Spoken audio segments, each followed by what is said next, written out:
government can sometimes improve market outcomes.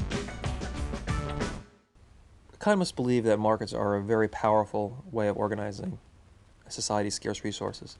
But that doesn't mean that market outcomes are always absolutely perfect. And there's two essential reasons why the government might intervene. One is the market might fail to allocate resources efficiently because of some market failure, or the market may fail to allocate resources in an equitable way. So the government might want to intervene either to correct the market failure or to achieve a better distribution of income.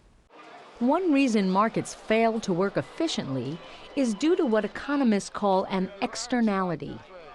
An externality is when a company or an individual creates something that has an impact beyond the immediate buyers and sellers of that product. If I buy a Ghetto Blaster and I put my favorite tape into it and I play it loudly, I don't have to pay any price when I play it loudly in a public space, for instance, and I affect other people's well-being or I affect other people's ability to enjoy their music from their Ghetto Blaster. So the fact that I don't have to pay anything to them means that the market price that I pay for my Ghetto Blaster and I pay for my music tape is really too low compared to the societal price of my enjoying my consumption from these two items. Air pollution is an example of an externality. When a power plant generates electricity, for example, its smokestacks may be belching out smoke that is carried for miles and miles. That smoke might be causing health problems for people. The company doesn't pay for that. The market doesn't force it to pay for that. And yet there may be people choking in the streets. There may be people dying of emphysema. So there is a role for the government at that point to say, is there any way to make the situation better, to make the company somehow bear the costs, the social costs imposed on the community? Regulators in the economy over the last 30 years have tried to figure out how to handle that situation. Another possible cause of market failure is unchecked market power, such as a monopoly.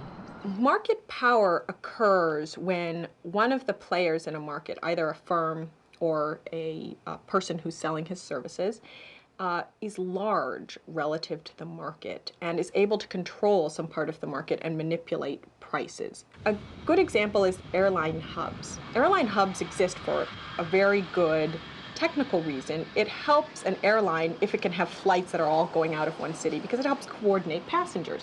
So there's a good reason for airline hubs to exist. But if you live in a city, say Pittsburgh, where a major airline has its hub, it's very hard to choose to fly on an airline that doesn't have its hub in Pittsburgh. And that means that the airline that has its hub in Pittsburgh has market power and generally can set the prices a little bit higher for local Pittsburgh residents than it would be able to set the prices if those people could choose among 10 airlines equally well or 20 airlines equally well. Your local television cable company may be another example, if it's the only supplier in your neighborhood. What that means is that that cable company has tremendous power over the price it charges you. And that means that on its own, the cable company is not going to charge what price it would under competition, but charge a much higher price. And that leaves open the possibility of market failure, and it leaves open the possibility that the government can step in and improve the situation. Often, government does step in. In 1999, the federal government helped satellite television companies become more competitive with the cable companies. It did so by ending restrictions against transmitting local television channels by satellite. Another reason government intervenes in the economy is to promote greater equity or fairness. Our market economy left on its own doesn't guarantee that wealth gets distributed evenly. A market system rewards people according to their ability to produce things that other people are willing to pay for. Professional athletes command million-dollar salaries. Childcare workers are often poorly paid.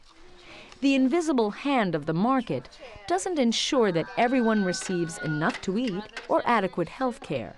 The role of public policy is often, I think, as a check on markets. Some people believe that public policy should be designed to promote market activity and let the market find a way no matter what happens.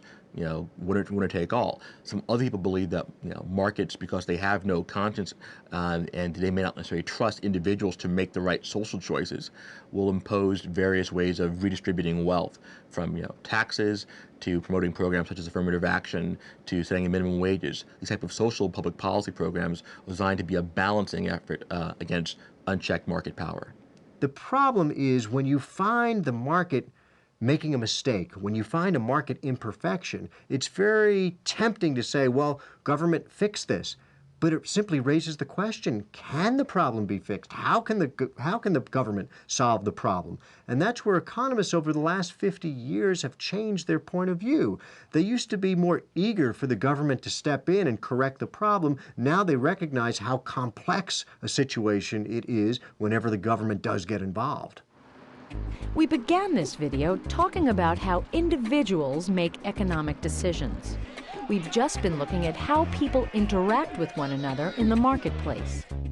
All those decisions and interactions make up the economy. Now, we'll look at the economy as a whole.